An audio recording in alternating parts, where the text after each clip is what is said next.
Et d'ailleurs, Jude a un seul chapitre seulement. Allez-y là-bas, vous allez prendre le verset 8. Vous allez comprendre que la Bible n'aime pas les insulteurs de gloire.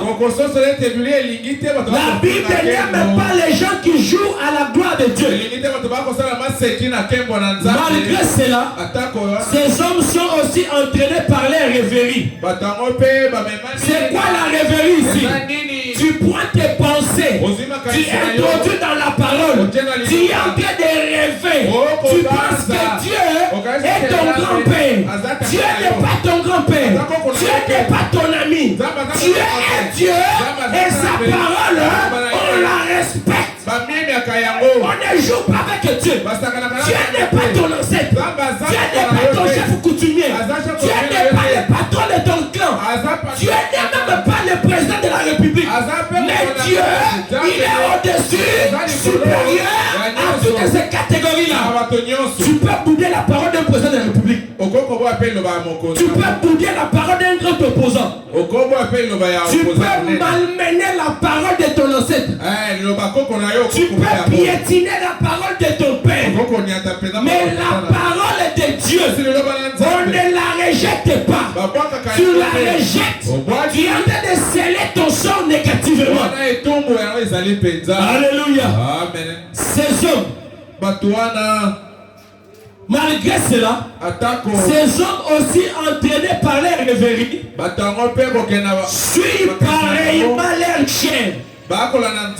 C'est lui qui se suit avec des jeunes filles et en train d'insulter le gloire. Un croyant n'a pas de petite chérie. Un croyant n'a pas de copain. Un croyant n'a pas de copine. Si tu le fais, tu es en dehors de la notion du sacré et tu es en train d'insulter le gloire. Écoutez, ils suivent pareillement les chiens, méprisent l'autorité et injurient le gloire. C'est un danger qu'un homme insulte le gloire. C'est un piège de voir qu'un homme injurie le gloire. Et vous allez avec moi dans des pierres. Vous allez découvrir que Dieu met un accent particulier sur ceux qui insultent le gloire. Pierre chapitre 2 le verset 10. On nous dit ceci. Écoutez ce que la Bible dit. C'est surtout qu'ils vont après la chair dans un désir d'impunité et qui méprisent l'autorité, audacieux, arrogant. Ils ne craignent pas d'injurier les gloires. Si Dieu a tué, c'est de l'époque de Noé. Aujourd'hui, Dieu ne te pardonnera pas. On ne joue pas avec les choses de Dieu, mon frère. On ne blague pas avec les principes de Dieu. Pour avoir manqué la notion du sacré, beaucoup de gens sont morts. Pour avoir manqué la notion du sacré, beaucoup de gens sont devenus des infirmes. Pour avoir manqué la notion du sacré, beaucoup de gens ont bénéficié des maladies incurables. On ne joue pas avec Dieu. La parole de Dieu, on la met en pratique. Mais qui est cet homme ici? Je vais prendre un exemple. Un fiancé et une fiancée sont appelés à rester loin de leur corps. Si la fiancée et les fiancés vont toucher leur corps, vont rapprocher leur corps, ils sont ces gens-là qui sont dans la catégorie de bénéficier de maladies incurables. Ils sont dans la catégorie d'avoir des sanctions de Dieu. Ils peuvent devenir des infirmes. Ne sois pas surpris que tu vas dans le mariage, tu n'enfantes pas, tu es devenu stérile. C'est parce que tu as joué avec Dieu. Dans tes fiançailles. Le païen qui est sur la rue là-bas, le païen qui est sur la rue, ces païens-là n'ont pas de problème. Parce que le païen ne connaît pas la parole de Dieu. Malgré qu'il sait que c'est mauvais, mais lui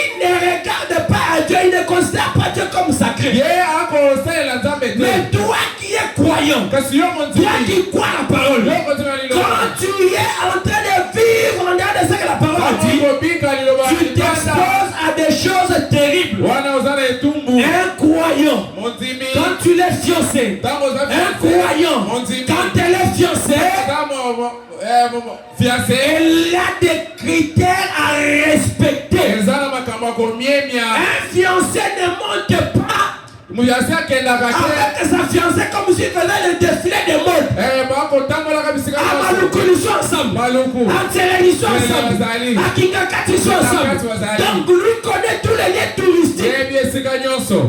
Tous chantaient toujours. Comme c'était un défilé de mode. Pas de témoins. Nous dans la vie chrétienne, te promener avec ta fiancée n'est pas mauvais. Mais tu dois être sécurisé. Nous devons avoir le contrôle. Oh non, vous ne me faites pas confiance. Oui, nous ne te faisons pas confiance. Parce que la Bible dit, la chair est faible. Devant la dité, il faut fuir. Tu es croyant. Nous te faisons confiance en tout.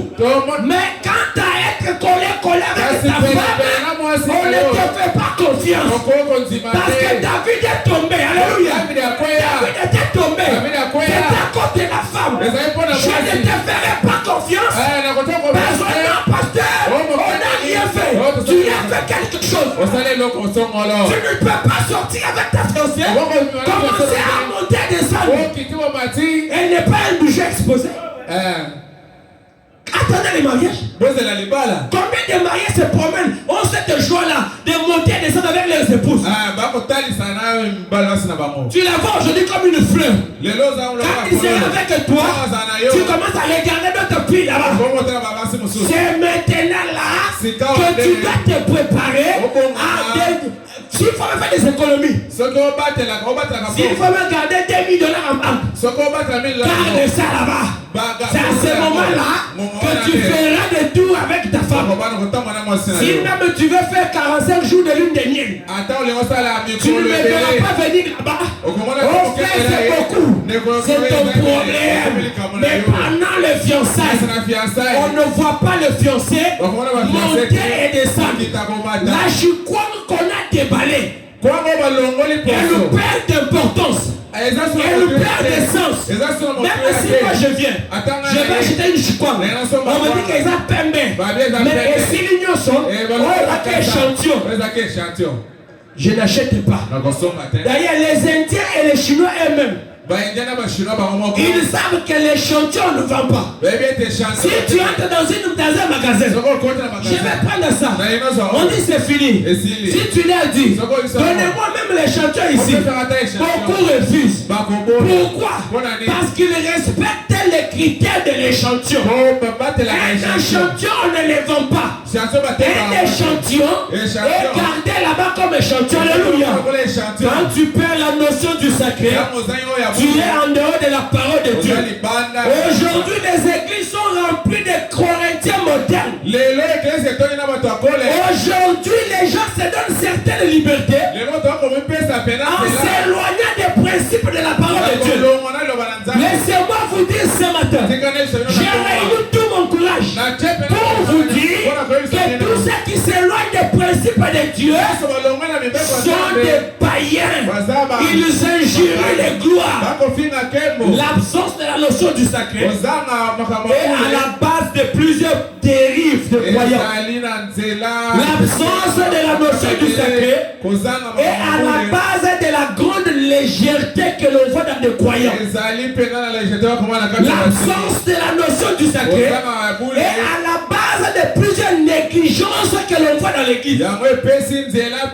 Si tu as la notion du sacré, tu ne t'absenteras pas du culte. Oh non, pasteur, il parle beaucoup de s'absenter. Donc il parle à moi.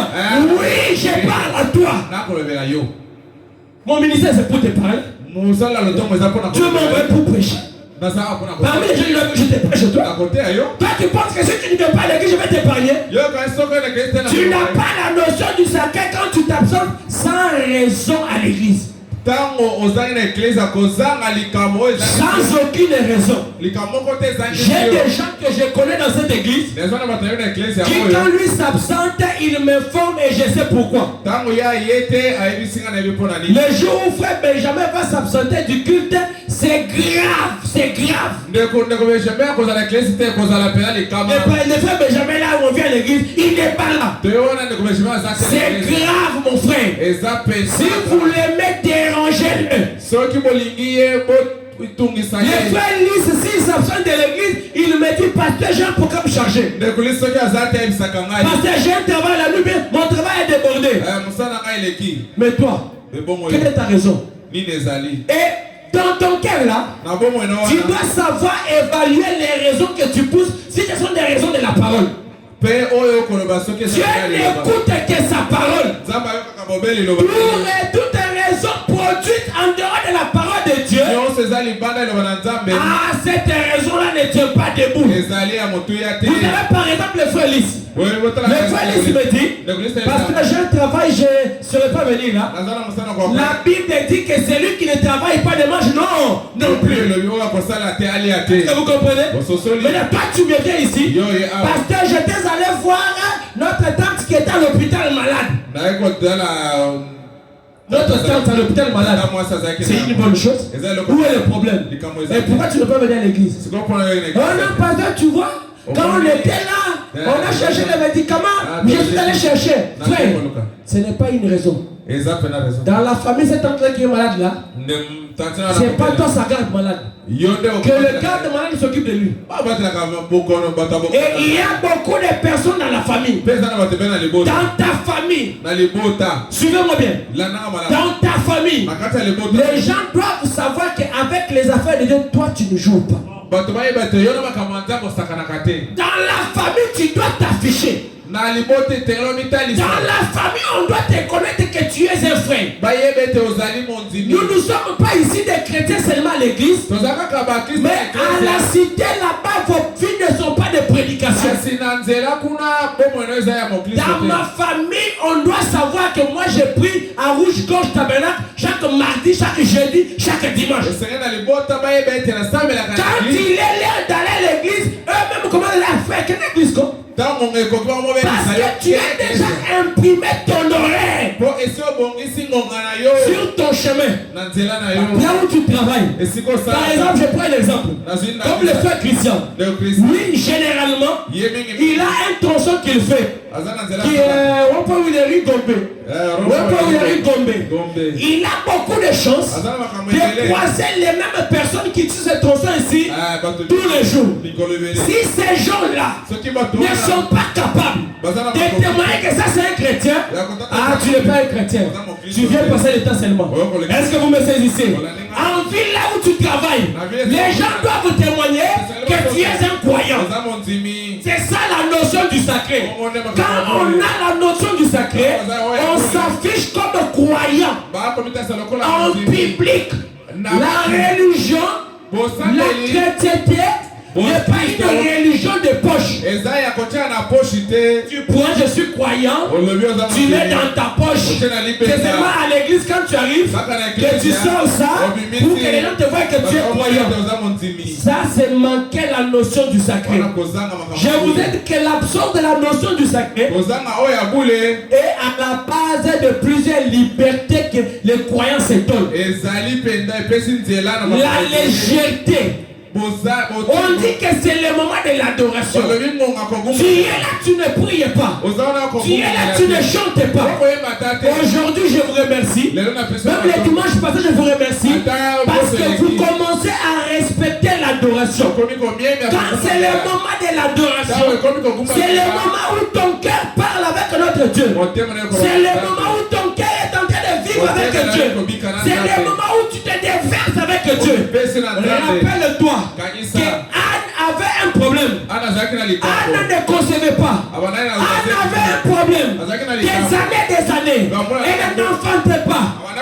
Et Samuel est venu de par l'adoration. Un jour, elle était là, en train de prier. Dieu est descendu, le rendre visite. Il lui a dit, ma fille, ne te dérange plus. Va, tu auras un enfant. Il a dit, Seigneur, si j'ai cet enfant, je vais le consacrer au temple.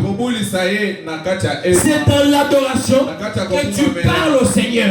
C'est dans l'adoration que tu verses ton cœur au Seigneur. Quelqu'un qui a la notion du sacré, il va hésiter de commencer à venir à l'église en retard. La légèreté est le fruit de quelqu'un qui est en train de vivre loin de la notion du sacré. Prenez Jérémie 48.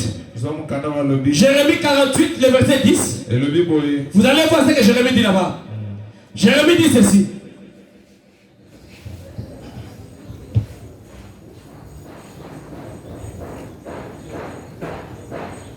Jérémie 48. Si quelqu'un peut m'aider, je suis en train de chercher ici. Jérémie 48. Ouais, j'ai trouvé. Je suis là. Jérémie 48, le verset 10. C'est lui qui a l'absence de la notion du sacré, va faire des choses que la parole ne vit pas. Écoutez. Maudit soit celui qui fait avec négligence l'œuvre de l'Éternel. Est-ce que l'église peut lire avec moi? Qui c'est la première fois d'entendre ces versets? Levez la main. C'est pour qui est la personne pour la première fois entendu ces versets? Levez les mains. On n'a pas de dictation. Non, levez vos mains. On n'a pas de dictation. On ne va pas. On ne va rien vous faire. Ces versets ici, qui c'est pour la première fois d'avoir entendu ça? Ok, vous avez levé les mains. Ok. Donc les restes ont déjà entendu ça. Ok. La Bible dit ceci. Maudit soit celui qui fait 10. Maudit soit celui qui fait avec négligence l'œuvre de l'Éternel. C'est le pasteur d'Israël qui te maudit. Qui parle de la malédiction ici? Dieu lui-même. Hein? Je suis dans ta Bible. Mais c'est quoi l'œuvre de l'Éternel? Mal s'habiller, c'est l'œuvre de l'Éternel. Parce que la Bible dit, les femmes évangéliseront, elles prêcheront par leur apparence. Manquer de respecter son mari, c'est la négligence à l'œuvre de l'Éternel. Venir en retard à l'église, négligence à l'œuvre de l'Éternel. S'absenter à l'église, négligence à l'œuvre de l'Éternel. Et vous pouvez aller comme ça sur tous les différents domaines de la vie chrétienne. Vous allez comprendre que c'est une mauvaise chose de faire la négligence et la légèreté dans l'œuvre du Seigneur. Bon, je parle seulement.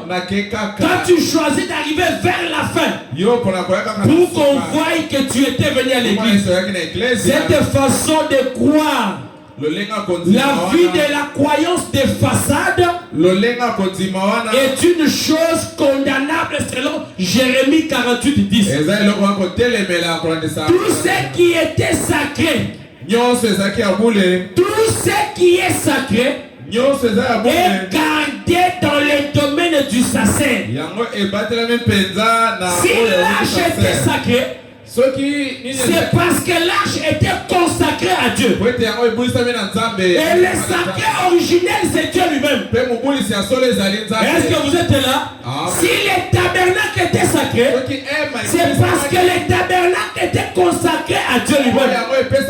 Et le véritable tabernacle pour le Seigneur, c'est vos corps ici, c'est vos temples ici, c'est ce temple-là qui est le véritable. C'est ce temple-là qui est le véritable tabernacle. Ton corps, ta vie, c'est ça le don précieux que Dieu accorde au Seigneur. Dieu lui-même est sacré. Et tout ce que Dieu acquiert, tout ce que Dieu prend, cela mérite la crainte et le respect. Alléluia. Amen. Je crois que le temps est presque parti. On va passer à un autre programme et on va continuer les jeudis. Parce que les mardis, il y aura le pasteur Guy qui va prêcher s'il tient son programme. Que le Seigneur vous bénisse. On va s'élever pour la prière. Nous allons chacun parler à Dieu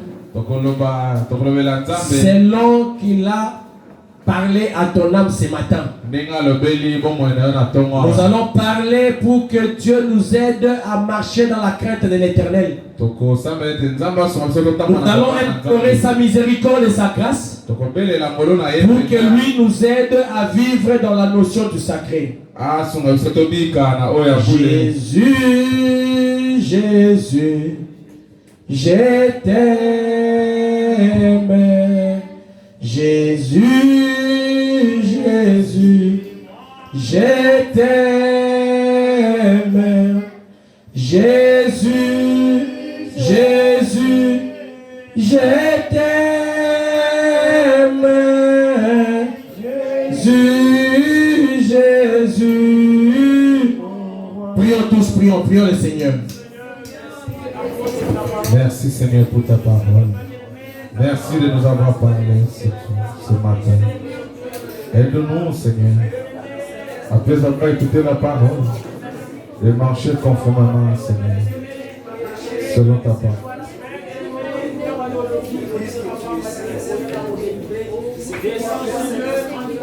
Te bénissons Seigneur.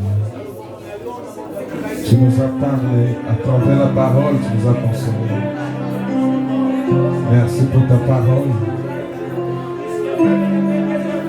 Toutes nos capacités viennent de toi, Seigneur. Après avoir écouté,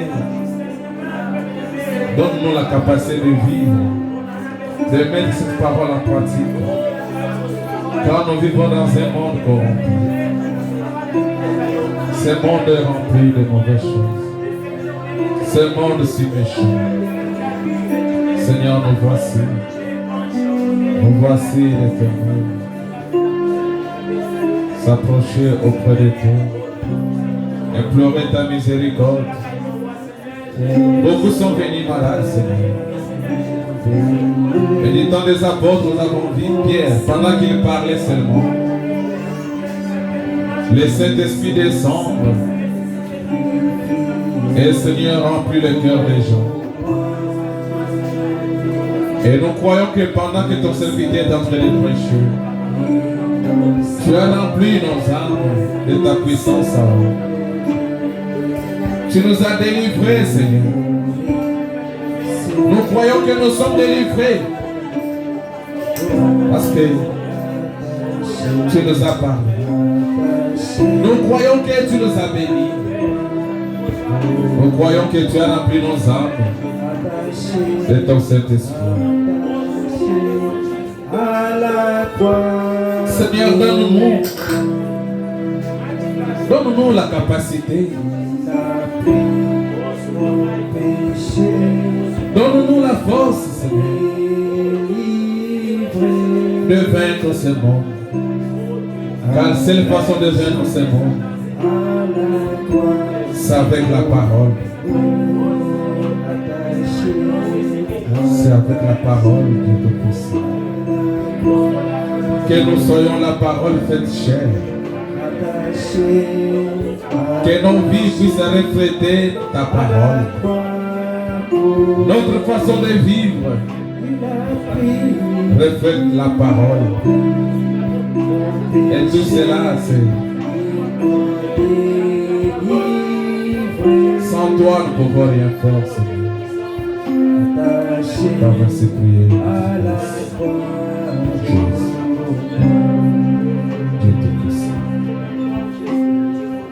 L'Éternel Dieu est ton nom. Toi la parole qui est au commencement. Ton nom il est dit. Toutes choses ont été créées par elle. Et cette parole, nous l'avons écoutée ce matin. Toutes nos capacités viennent de toi, Seigneur. Nos cœurs disposés, nous te demandons la capacité de vivre la parole, de mettre en pratique ce que nous venons d'écouter, Seigneur. Car la chair est faible et l'esprit disposé. Un croyant cesse d'être chrétien lorsqu'il manque les notions du sacré.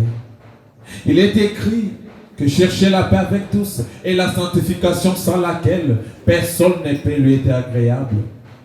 Et toi, tu es l'ami fidèle de tous ceux qui te craignent, l'Éternel de Tout-Puissant. Nous voulons être tes amis, Seigneur. Nous voulons marcher conformément à ta parole. Aide-nous, Dieu Tout-Puissant. Nous bénissons, oh l'Éternel, ton serviteur que tu as placé, que tu as utilisé ce matin comme vase. Utilise-le encore puissamment. Bénis tous ses projets sur sa famille. Bénis aussi mon frère, ma soeur, qui est venu pour t'écouter, Dieu Tout-Puissant. Car personne ne peut pas venir chez toi et rentrer mais vide. Nous t'avons ainsi prié au nom de Jésus-Christ. Amen. Oui, pendant que la musique est en train d'être chantée doucement, le panier va circuler pour récolter les dîmes et les offrandes. Voilà, pour que notre culte soit complet. La musique chante doucement, doucement.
Seigneur Jésus, nous sommes reconnaissants à cause de la nourriture spirituelle autant convenable. Maintenant, Seigneur, tu as dit dans ta parole qu'on ne peut pas venir dans ta maison à main vide. Il y a quelque chose qui a été donné. Père bien-aimé, fais en sorte que tous les mains qui ont contribué pour l'accomplissement de ta parole soient bénis. Même ceux qui avaient l'idée ou l'envie, mais ils ont manqué l'opportunité. Fais en sorte que, Père, tous soient bénis au retour. Que tous les démons qui dérangent les travaux de tes enfants soient maudits au nom de Jésus-Christ. Bénis cet argent, que cela puisse aller faire ton œuvre au nom de Jésus-Christ. Amen. Oui, nous allons passer à communiquer. Nous appelons le pasteur et d'autres. Que Dieu vous bénisse richement. Alors, je vais demander que ce moment soit immortalisé.